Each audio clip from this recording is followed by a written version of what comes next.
할렐루야, 좋은 아침입니다. 오늘도 말씀을 하루 시작합니다. 슬기로운 아침 시간 열왕기하 10장 말씀 보겠습니다. 여러분 축구 좋아하시나요? 축구를 보면은요, 선수들의 화려한 개인기나 아주 시원시원한 골, 멋진 플레이가 우리의 눈을 현혹시킬 때가 많습니다. 멋진 운동 같아요. 그래서 많은 분들이 그 축구 보기를 즐겨하기도 하고 직접 참여해서 플레이하는 것도 즐겨하는 것 같습니다. 참 매력이 있는 운동 같아요. 2014년 브라질 월드컵에서 홈팀 브라질과 독일이 준결승에서 붙습니다. 많은 기자들은 브라질이 조금 더 유리하지 않을까라고 손을 들어줬어요.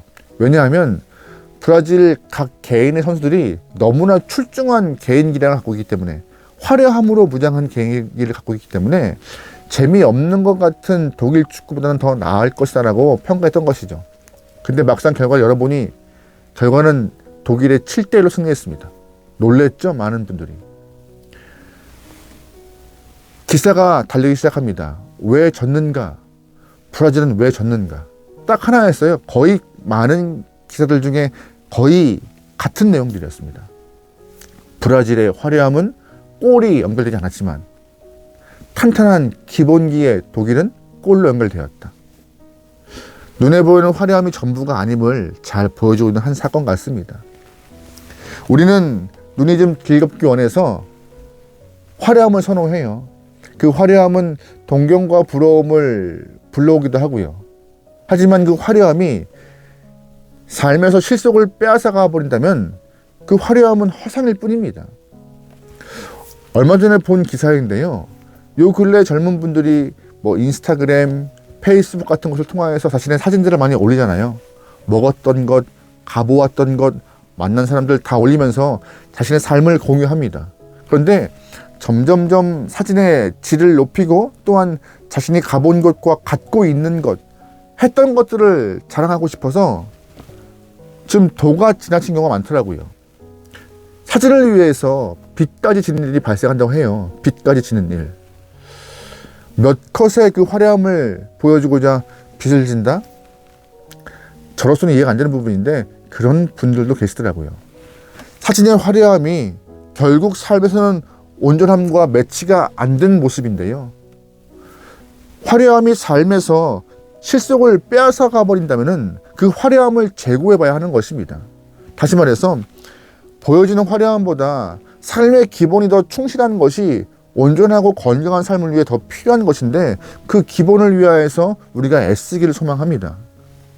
오늘 본문은요, 어제 보았던 열왕기하 9장 말씀에 이어서 하나님의 심판의 도구로 사용했던 에후의 이야기가 진행되고 있습니다. 하나님은 에후를 통하여서 북이스라엘의 오므리 왕조, 즉 아합 가문을 심판하십니다. 마지막까지 돌이키지 않았던 아합의 아들이었던 요람을 처단하였고, 또한 악한 자와 함께하였던 남유다 아하시아 왕도 처단하였고, 아합의 악한 아내 이세벨도 심판하였습니다. 에후를 통하여서 이 아합 가문이 완전히 끝났어요. 에후는 철저하고 완벽하고 아주 화려하게 심판의 시간을 진행했습니다. 이 에후의 시간을 보면은요, 아주 멋진 모습 같아요. 아주 멋진 영화 같은 모습이 등장해요. 이 이후에 오늘 본문은요, 이 에후의 행보가 계속 진행되고 있음을 볼 수 있습니다. 오늘 본문을 보면은 이 에후가 이제 어제 보았던 북이스라엘 오므리 왕조를 다 끝내고, 이번에는 아합이 남겼던 아들 70명으로 눈이 돌아가요. 아합의 아들 70명이 사마리아에서 왕자 교육을 받고 있었습니다. 에후는 그 사실을 알고 그 사마리아에서 아합의 아들 70명을 교육시키는 선생들에게 편지를 보내요. 70명 중에서 가장 지혜롭고 어질고 용맹한 한 사람을 너의 왕으로 뽑으라. 그리고 그 왕과 내가 대결하겠다라고 편지를 보낸 것이죠. 편지를 받은 그 왕자 선생님들, 왕자의 교육하신 선생님들이 지레 겁을 먹기 시작해요. 어떻게 하면 좋을까? 분명히 이거는 우리가 질 수밖에 없는 게임인데 어떻게 하면 좋을까? 그래서 선생님들은 자진하여서 그 70명의 왕자를 다 목을 베고 에후에게 그 목을 바칩니다. 70명 왕자의 목을요. 7절 말씀입니다. 편지가 그들에게 이르매 그들이 왕자 70명을 붙잡아 죽이고 그들의 머리를 광주리에 담아 이스라엘 에후에게로 보내니라. 아멘. 에후는 마지막까지 아합의 아들 70명을 자기 손에 피 한 방울 묻히지 않고 다 해결해 버립니다. 아합의 씨를 완전히 말려버린 것이에요. 이것으로 에후의 행보는 끝나지 않았어요. 이제 바알의 흔적이 흘러갔던 남유다의 아하시아 왕, 그의 형제들, 친족을 다 죽여버립니다. 42명의 형제를 다 죽여버려요. 10절 말씀입니다.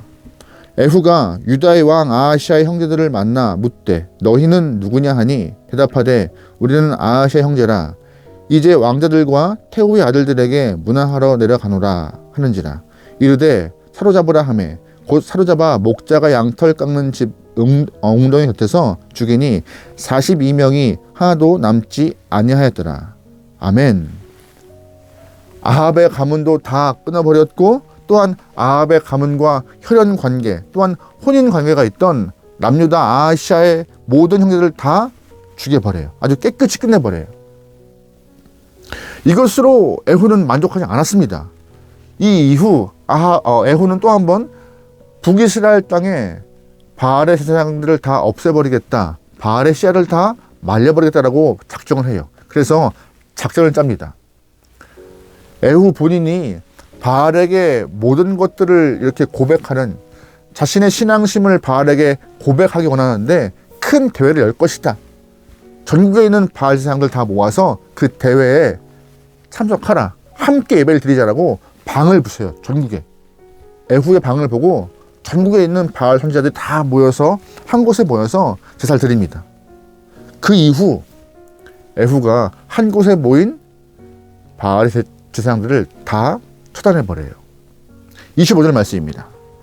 번제드리기를 다함에 에후가 호위병과 지휘관들에게 이르되 들어가서 한 사람도 나가지 못하게 하고 죽이라 하니 호위병과 지휘관들이 칼로 그들을 죽여 밖에 던지고 바알의 신당에 있는 성으로 가서 바알의 신당에서 목상들을 가져다가 불사르고 바알의 목상을 헐며 바알의 신당을 헐어서 변소로 만들었더니 오늘까지 이르니라. 아멘.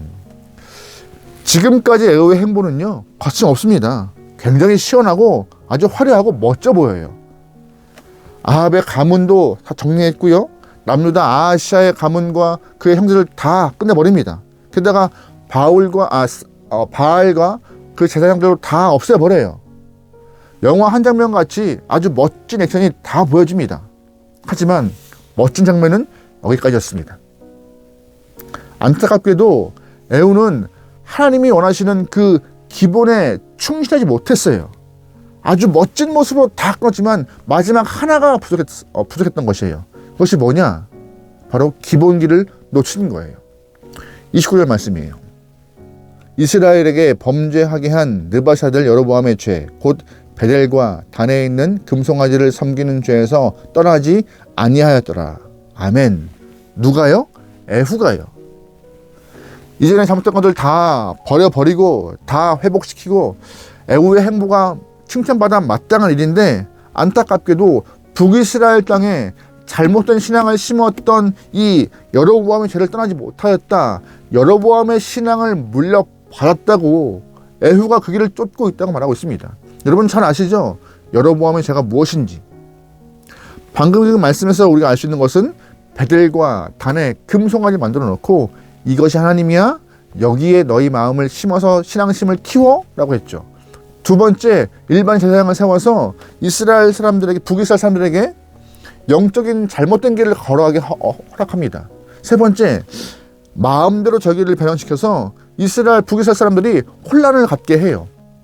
이게 여로보암의 죄였는데 이 여로보암의 죄를 에후가 그대로 밟고 있었다라고, 기본적인 신앙으로 하지는 못했다라고 본문은 말하고 있습니다. 31절 말씀입니다. 그러나 에후가 전심으로 이스라엘 하나님 여호와의 율법을 지켜 행하지 아니하며 여로보암이 이스라엘에게 범하게 한 그 죄에서 떠나지 아니하였더라. 아멘. 안타까운 모습입니다. 아주 9장과 10장에서 하나님의 도구로 사용하였던 에후, 멋진 모습으로 다 악한 것을 끊어내면서 북이스라엘을 바른 모습으로 끌어가려던 에후, 하지만 한끗 정말 기본으로 정말 갖춰야 될 것들을 갖추지 못하고 잃어버렸던 에후의 모습이 안타까워요. 하나님은 이 에후에게 기대가 많았을 것이에요.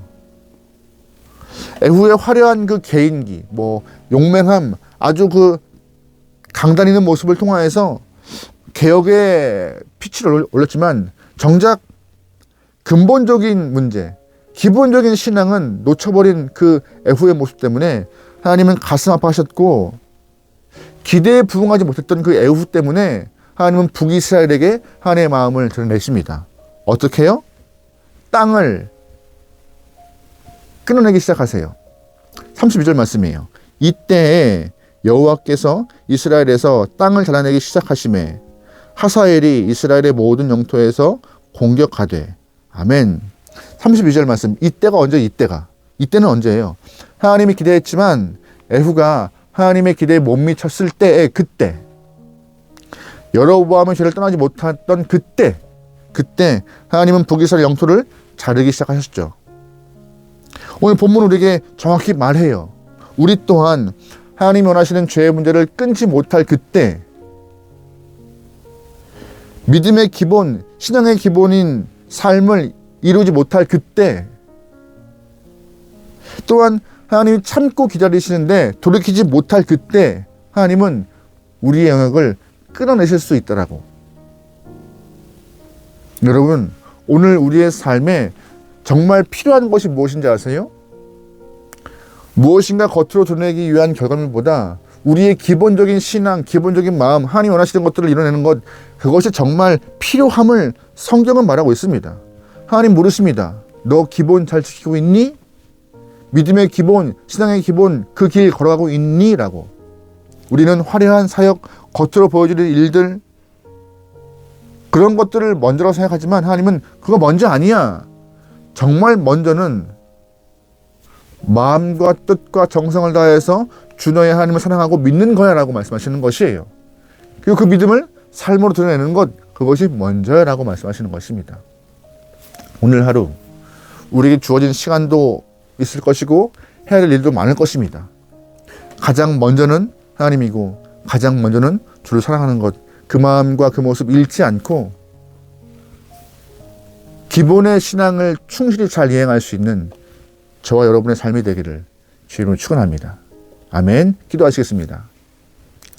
하나님, 겉으로 보여지는 화려함보다, 실속을 빼앗겨버린 화려함보다 내실을 잘 갖춘 믿음의 영혼 되게 허락하소서.